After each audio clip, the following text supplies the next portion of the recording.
All right, ladies and gentlemen, welcome to the very first episode of Addicted to Kraken, a weekly podcast here about your Seattle Kraken. My name is Sebastian, otherwise known as Seabass. You can find me on social media at regular size Seb, all one word. Um, welcome to the show. This is going to be a weekly thing, like I just said.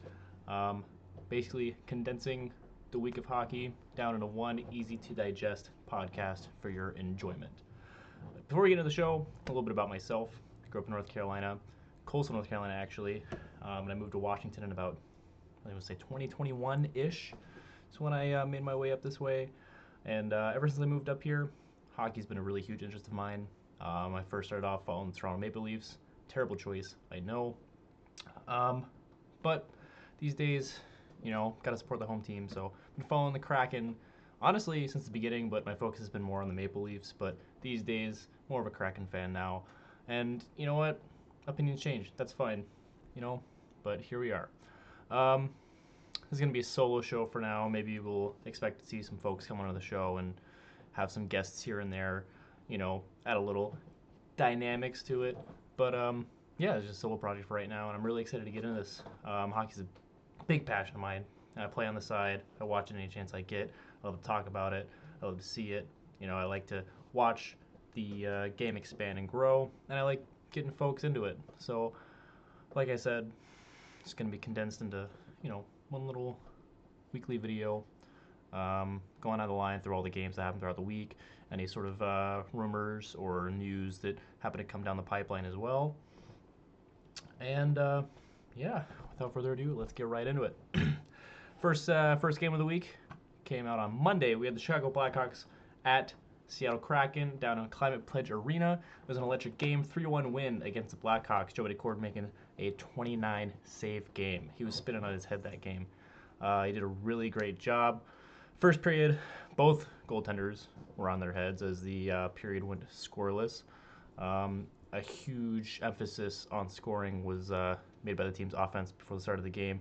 One of the big storylines for Monday's game was getting shots on net. And the Kraken delivered 5 shots in the first 5 minutes, continued that minute-ly trend throughout the entire first period, managing to, I think they finished out the period with about 15, don't remember off the top of my head, but they were getting those shots down. Unfortunately, Capo Caco got 2-minute minor, high stick on Connor Bedard. Fortunately, Blackhawks were unable to capitalize on that power play. Period 2, shooting tides turned a little bit. The Blackhawks were kind of stepping up to the plate in terms of getting shots on net. It kind of evened out there in the second period. That being said, though, the Kraken still ended up netting 2. Jamie Alexiak came out with an even strength goal, and Matty Beniers was able to capitalize on the power play. The Kraken received 2 more penalties during that period, both killed along with a penalty kill in the first for a total of 3 PKs. Period 3, we saw a 2-minute man on ice for Chicago, just under 2 minutes into the period. Kraken unable to capitalize on that power play. The Chicago were able to net one finally, thanks to the revenge of Andrei Burakovsky. After a breakout from Chicago's end, got a nice little feed from Bedard, little Connor Bedsy from the far side, finding Burakovsky right in front, sneaking it past Joey Daccord right there. Jordan Eberle, who was able to come in on a semi-breakaway after Matt Beniers met Nazir at center ice and poked it to Eberle. No passing, just straight laser-focused gas. Oh man, I'm actually bombing this low key. No, it's okay. It's the first episode. It's gonna be heard at first. I'm really used to talking to somebody about this. Somebody else on the show with me, but that's okay. We're gonna take a little sippy sip of my drink here. We're gonna overcome. We're gonna push on. Let's see. In the final minutes, Chicago pulled Soderblom for the extra attacker. And Joey Daccord, man, the ball's on this guy. He went for not 1, but 2 goalie goal attempts. Unfortunately, the first one was intercepted at center ice, and the other one was way far wide off the net. But that being said, Kraken were able to pull away with a 3-1 lead versus the Chicago Blackhawks that night. Did a great job extending that that streak of 0 regulations at loss at home. Unfortunately, though, the Kraken were unable to hold out that streak as the San Jose Sharks came to town. And boy, they put belt to ass. I'm not even gonna lie. Fucking, I don't even know if I can curse on this, but you know what? I'm going to anyway. Um, God, yeah, the Sharks, they came into town and they just laid into the Kraken. 6-1 loss for the San Jose Sharks. The only three good things about that night: Ryan Winterton, his first NHL career goal, a nice little swoop away by Josh Maher in the second period, and the grade 8, Mr. Alexander Ovechkin, finally hit 900 career goals. Got Todd in the background. He's just chilling. Look at that guy. Look at that guy. Love cats, man. Anyway, Ovi hit 900. A milestone that nobody else in the NHL has hit. I mean, let alone breaking Wayne Gretzky's previous record. Nobody's come as far as Ovi, so congrats to him. So yeah, first period, if the performance there was any sort of omen for how the rest of the game was going to go, it just was not pretty. San Jose's Macklin Celebrini, he made the first move after taking a pass from the far circle to the slot where he was situated. And that was one of the big things that they were talking about during this game.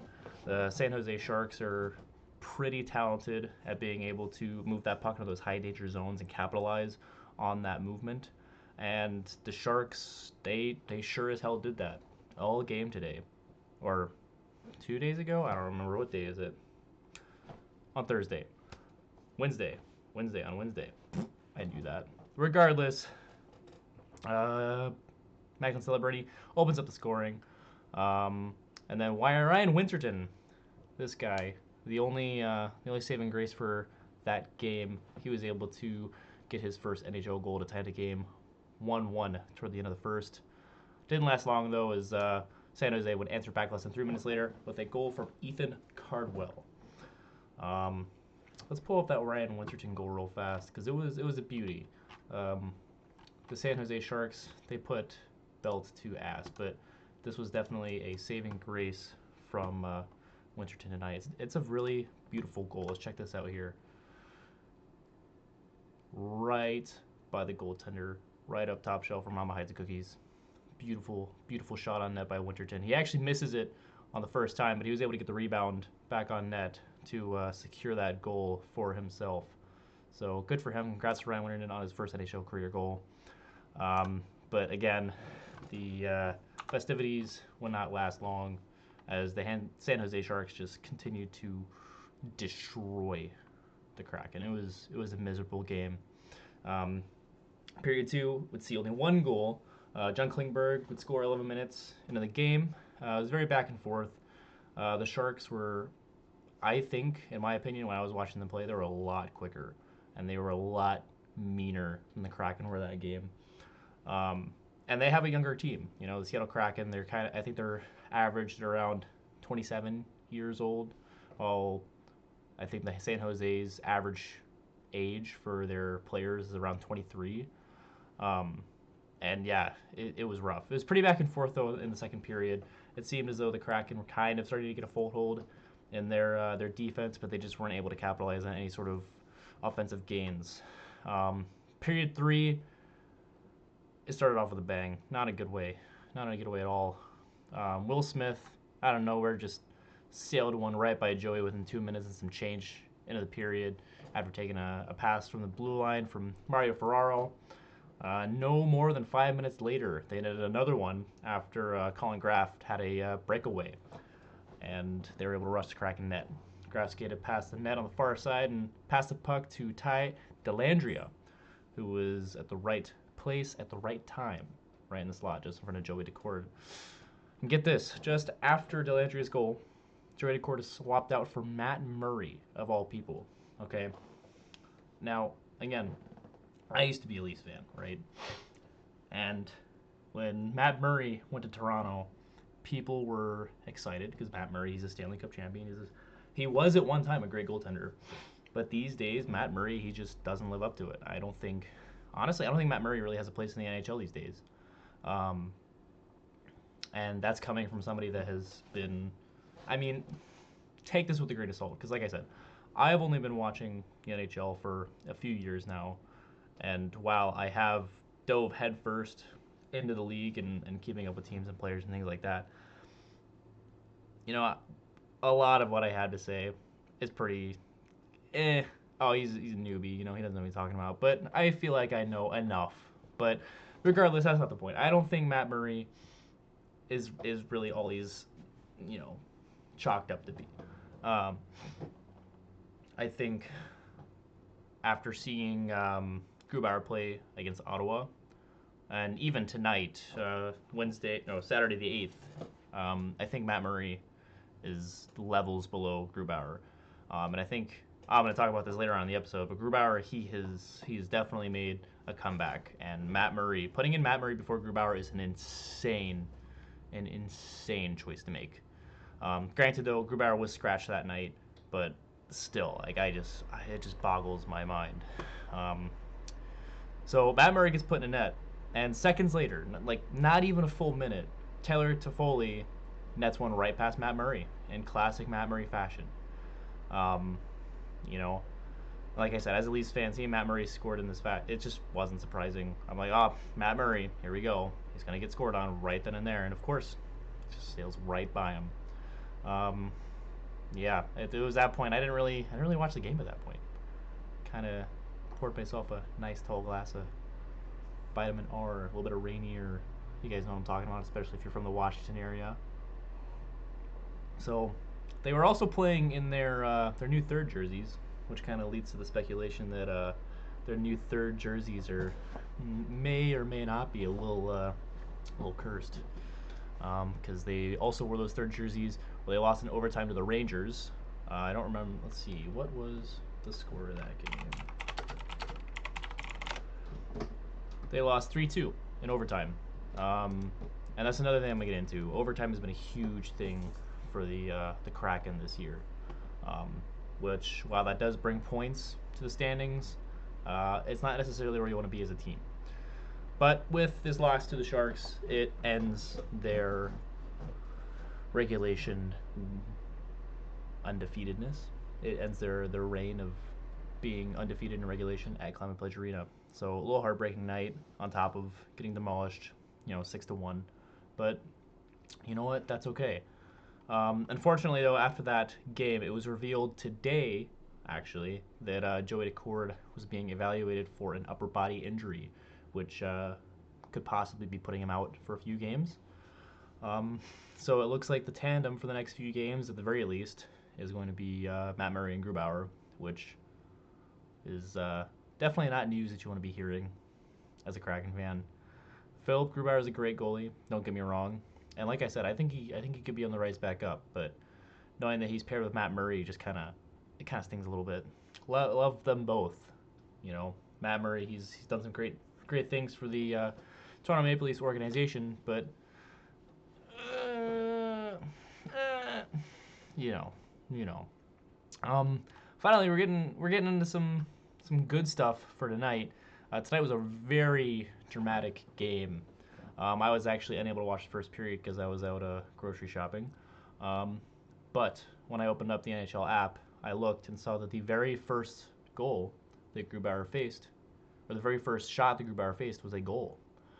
And I was having flashbacks to Wednesday. I'm like, there's no way that this game is going to turn out like the Sharks game again, because if it does, I'm drinking myself to sleep tonight. Fortunately, though, I did not have to do that, because despite the rocky start for the gang, as Joey Daccord is replaced by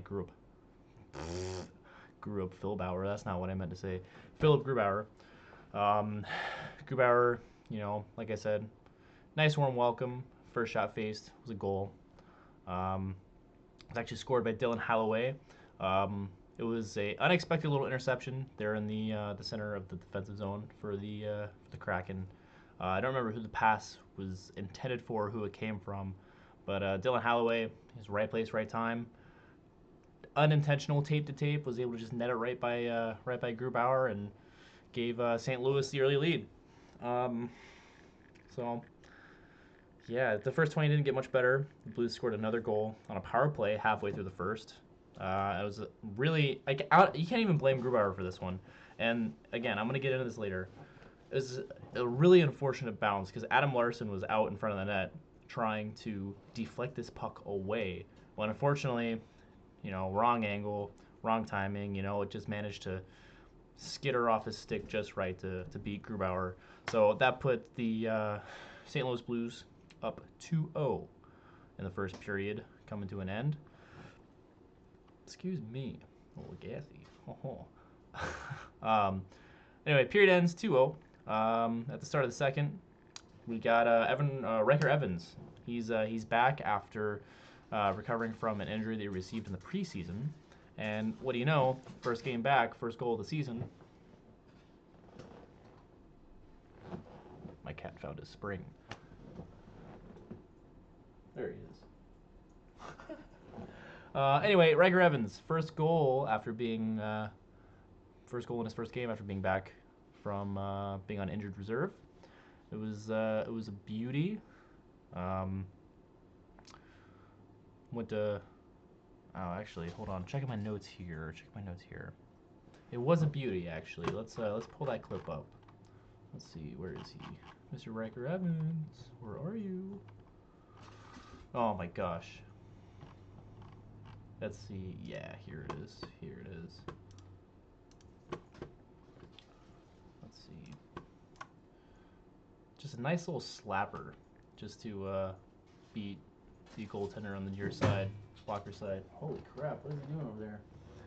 Nice little, just a quick little wrister, Nah, that's not a wrister. That's a nice little slapper. Either way, it was nice. I forget where the pass came from, or who. Oh, wait a minute. Let's see here. Pull play-by-play real fast.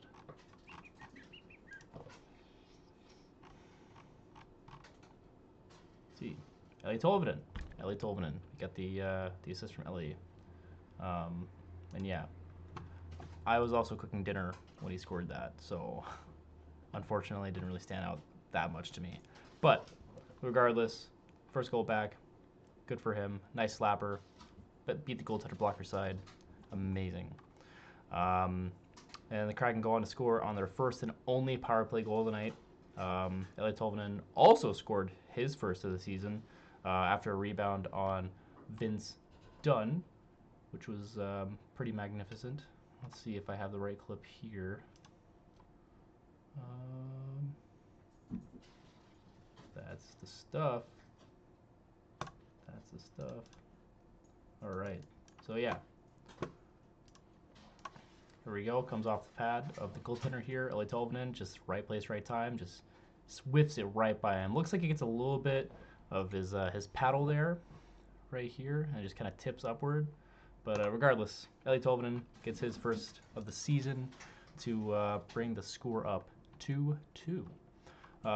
Period 3 was probably just as nerve-wracking.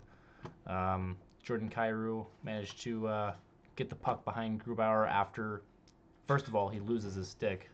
The net comes back out into the middle defensive zone, and it gets shot on net again, and players are just scrambling around Grubauer to try and stuff this puck in, and he's trying like hell. He's on his back. He's flopping around like a fish at Pike Place, and Jordan Kyrou just comes around the back of the net, fucking skates it around. He actually tries to stuff it in from the goal line first, and then he manages to swing around and net it far side on Grubauer, bringing the score up 3-2.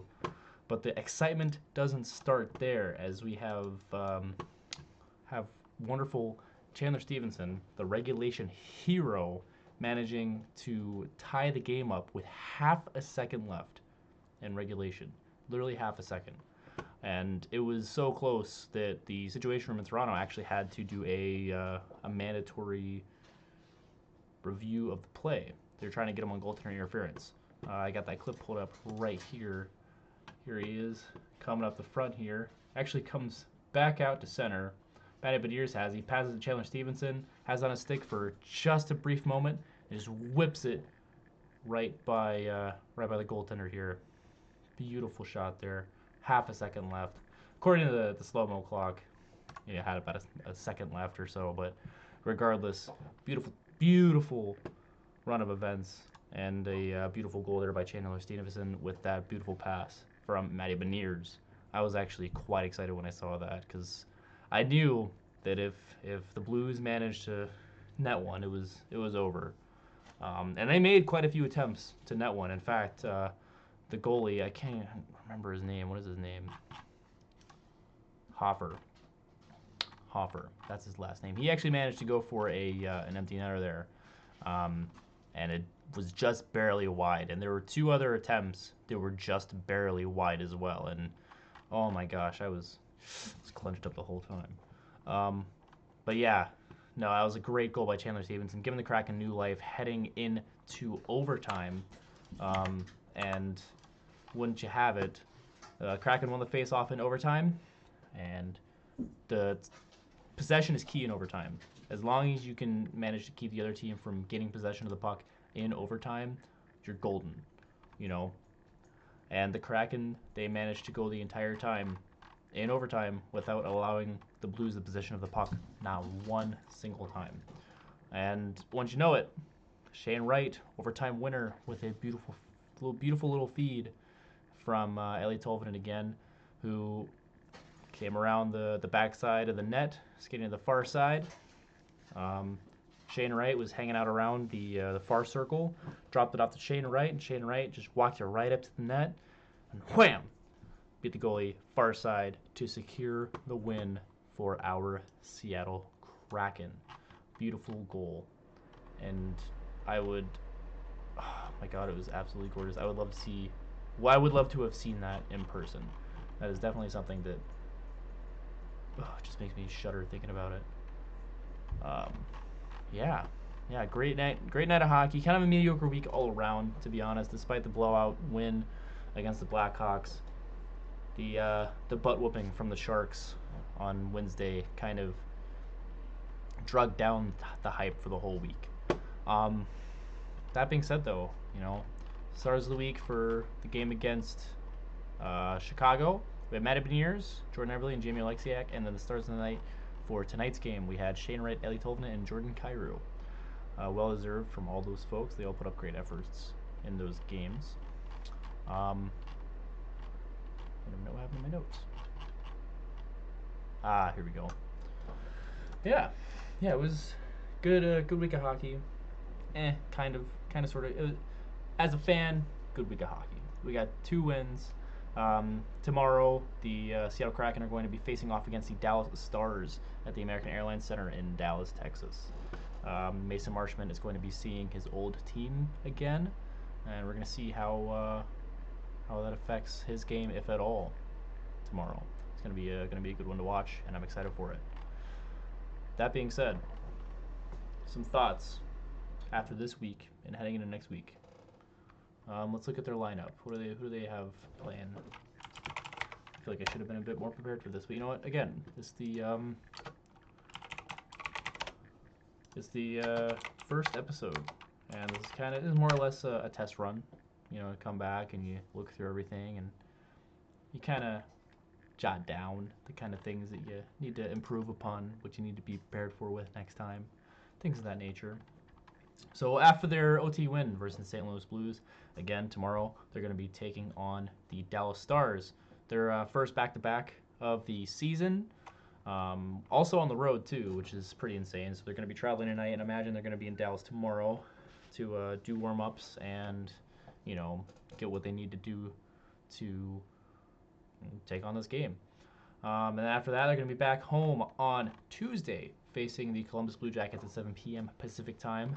And then on Thursday, they're going to be taking on the Winnipeg Jets. And then hopefully, on Saturday next week, 7 days from now, they'll be able to redeem themselves against the San Jose Sharks as they take them at home again. Hopefully not wearing the 3rd jerseys, because those things are cursed. It's only been 2 games with those jerseys, and they've lost both of them. But they're definitely cursed. That being said, though, are the Kraken, are they good? Starting the week with their 3-1 win against the Blackhawks, at least in that game, their defense seemed to be very coordinated. A lot of their attackers as well, all the forwards. They seem to be gaining a chemistry that hasn't been really seen, especially last season, considering that they were in the bottom of the Pacific in the standings, down there in the basement. They're just abysmal, you know. Like I said, defense looks really good, offense looks really good. Persistence is key.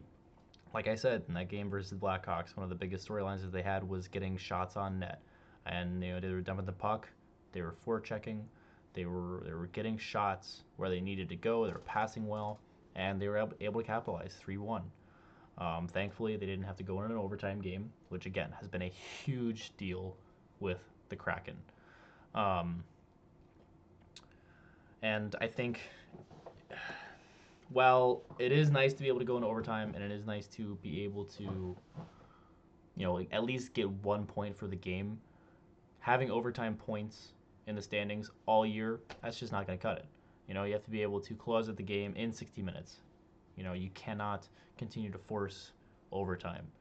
And because once you force overtime, I mean, I feel like any game that goes into overtime is kind of a 50-50 sort of shot. Doesn't matter how well you've been playing, how well you've been doing. I mean, I was gonna bring up the Senators game where Grubauer was playing, but even still, that's not a great example because that went all the way into the shutout. Um, but they have won. Let's see, they've lost one.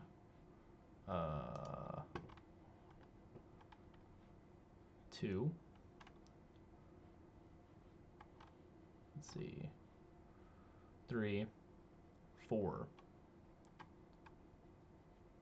Looks like they have lost five. They've lost five of their overtime games. Wait a minute. I'm dumb. I could have just looked it up in the standings. Holy crap. Okay. Holy crap. I feel so dumb right now. um, anyway, they have four overtime losses this season, and I think they've gone to overtime. Yes, they've gone to overtime 7 times this season, which puts them at the top of the league right now for games that have gone into overtime. Um, and while they still have the majority of wins in those overtime games, it's still too close for comfort. And if you're able to minimize those overtime games, um, you're able to just get the win, get pucks on net. Don't don't buckle under pressure. Like tonight was a great example. Even though that the game was tied up, or the game wasn't tied up actually, it was really close. They were able to tie and go overtime. They just kept getting shots on net. And again, I know it went overtime, and that kind of is counterintuitive to the point that I'm trying to make. But they have the ability to go until the buzzer. They have the ability to keep getting shots on net to be able to equalize or take the lead. It's just a matter of being able to strategize what kind of lead you want to get and how you're going to defend that. Because if you ask me, if say we're in the last 5 minutes of the period and we're up, I don't know, 2-3, as nice as it would get to try and get that insurance goal, I'm going to tell my guys to start prioritizing defense. Hell, even 10 minutes left in the period, I'm going to tell my guys to start prioritizing defense. It'd be nice to get a nice little breakaway, maybe get a couple of chances here and there. But if I'm up a goal, I'm just going to try and minimize chances as much as I can. Do a lot of puck clearing, do a lot of, back checking, try and get that pressure as high as possible. Get that man-to-man rocking and rolling. Fight along the boards, especially in that defensive zone. Because, God forbid, you get tied up and you go into another overtime and oh my gosh, my camera's not focusing. Anyway, doesn't matter. The point I'm trying to make is get the lead and defend that lead, especially if you don't have the time to try and get that insurance goal. Now, despite looking good against Chicago in that first game, a lot of people are kind of wondering what happened with the Sharks. Well, the Sharks, obviously, as I said before, are a way, way younger team. And they're actually, I believe they're in the top 3 of teams that are able to move the puck into those high danger zones and be able to capitalize off of those moves. I mean, we saw it against the Kraken on Wednesday. You know, they were moving the puck and they were able to get around our defenders very well. They were able to get into the slot. They were able to get in front of the net. They were able to get right in that crease, and they were able to cause confusion and disruptions out there. And, you know, especially with being a younger team, I don't believe the Kraken were able to keep up as much as they wanted to. Um, and not to mention that power play, I noticed a lot. Um, they had some chances on the power play here. Let's double check here. How many power plays did they have? Yeah, so the Kraken had 6 power play opportunities when they were playing versus the Sharks. Okay, and they didn't capitalize on one of them, which is insane because the Kraken, I think they're at 20. I think they have a 20% power play rating right now, which isn't amazing, but you know you should definitely be able to capitalize off of 6 opportunities on the power play. Um, and when I saw them play, it seemed like a lot of what they were doing was just trying to pass it back and forth, and maybe they were waiting too long to find the perfect opening to try and score, which isn't necessarily a bad thing. But when you're down 3 goals, 4 goals, 5 goals, and you have the opportunity to shoot against like with the man advantage, you want to do that, and they just weren't doing that. You know, they were being too cautious, and I think that lack of aggression really came back to bite them in the rear, especially against a team that's much younger and they have a lot of, you know, homegrown skill, for lack of a better term. Um, and like I said, it just came back to bite them in the rear, and they were unable to get that win. Um, and not only that, but Joey Decord again today was revealed that he may have been playing with an upper body injury. I don't know exactly what the specifics are for that, but you know, you got a guy in net who's not able to play to his fullest ability. That definitely doesn't help in terms of eliminating scoring chances either, or eliminating, you know, those goals that do go through. Um, and you know, everybody has bad games, and like Joey Decord, he got replaced, and like just Matt Murray in net. God, man, that's always just gonna rub me the wrong way. um, but yeah, everyone has bad games, and unfortunately, this just happened to be one of those bad games for the Kraken. You know, happens to every team. Um, do I think that this is a omen for how the rest of the season is going to go? No, I think they're going to be doing great. Um, now they are playing the Columbus Blue Jackets. Um, they've also been doing a bit better as compared to last season. They're 7-7 right now, 0 overtime losses. Um, don't know how many overtime wins they have right now. I'm just kind of looking at the information I have in front of me. Um, but they're gonna be a bit of a thorn in the side, I think. Um, and that's gonna be, let's see, when are they playing the Blue Jackets next? Why am I talking about the Blue Jackets? They're playing the Stars next. My bad. So they're playing the Stars next. And the Stars are excellent. But that being said, they have kind of a little bit of that insider knowledge. I think, along with Mason Marchment, there's another individual on the Kraken who used to play for the Stars, who is now with the Kraken, and so that could be a leg up per se. Um, and I think they have the opportunity to take on the Stars and do some damage. If not a complete win, they could definitely get in there and do some damage. They're 8-4-3 right now, pretty on par with how the Kraken are doing. And they're sitting at 6-2-4. It's gonna be a good game. It's gonna be a great game. But I don't think that what happened with the Sharks is going to be an omen for how the rest of the season is gonna go, especially with their win against the St. Louis Blues tonight. And that ass whooping by San Jose. Um, you know, just a little reminder: not every game is going to come easy. Um, Perhaps, you know, I talk about this a lot when I talk about losses that come up like this. You know, overconfidence, especially against a team that's in the bottom 3 of the Pacific Division right now, may have also played a huge role in that loss. Um, and so it's kind of a wake up call, a little snap back to reality. Oh, there goes gravity. Um, and I think that having that loss, like I said, gets their heads back in the game. Um, do I expect a blowout versus Dallas Stars tomorrow? No. Do I expect it to be a good game? Oh, absolutely. Um, and my final topic for today. I like talking about goalies a lot. I think goaltending is one of my favorite aspects of the game. Is Philip Grubauer back? Um, Now, don't go crazy. Again, take this with a grain of salt.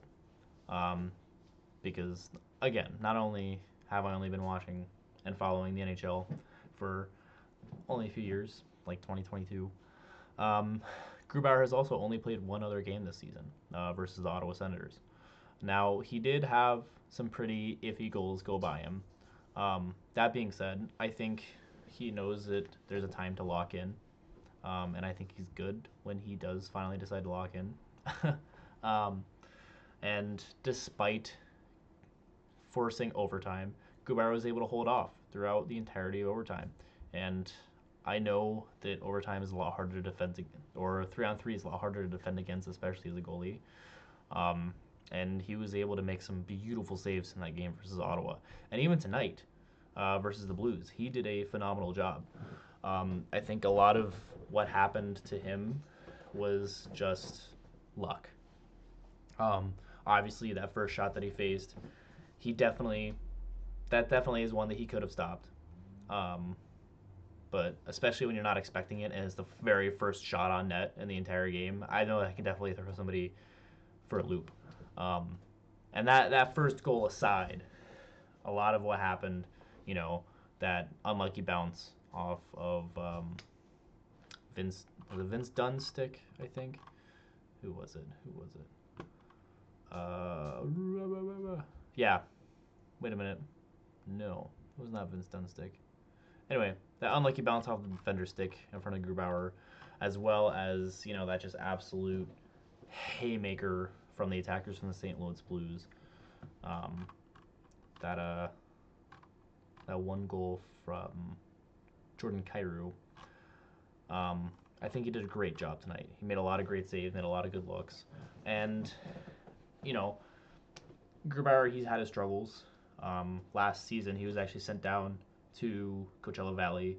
Managed to clear waivers, thankfully, so we were able to retain him. But he was sent down, and he had a condition for a little bit, and he came back and he played a few games afterwards, I believe. Correct, I could be wrong on that. Um, but I think with the right coaching, if they really get on Grubauer and they really give him the support that he needs to kind of roll back. I'm not gonna say he's necessarily back into his prime days, but if they give him some pointers, and they maybe get the blue liners to work with him or do some things that may benefit him a little bit better. Because I noticed too that the Kraken are pretty bad about not only that unfortunate positioning with that second goal on Grubauer tonight, but also just in general, I noticed that we like to screen our own guys a lot, and I know that a lot of it is in an attempt to block shots or to disrupt, puck flow or things like that. But I feel like the Kraken, especially, they do it to a point to where it just is not beneficial to our goaltending. And not only with Grubauer, but you see with Joey Daccord too. And so I think some gentle reminders for the blue liners will definitely help Grubauer grow back into the goalie that he needs to become. So yeah, I believe that's gonna do it for this episode. Thanks for listening. Again, my name is Sebastian, aka Seabass. You can find me on social media at regular size Seb, and be sure to follow the Addicted to Kraken podcast anywhere you get your podcasts, on Spotify, YouTube, Apple Podcasts. I don't know any other podcast deliverers. Maybe I'll fuck around and do SoundCloud too. Who knows? But yeah, thanks for watching, and we'll see you guys in the next episode. Have a good night.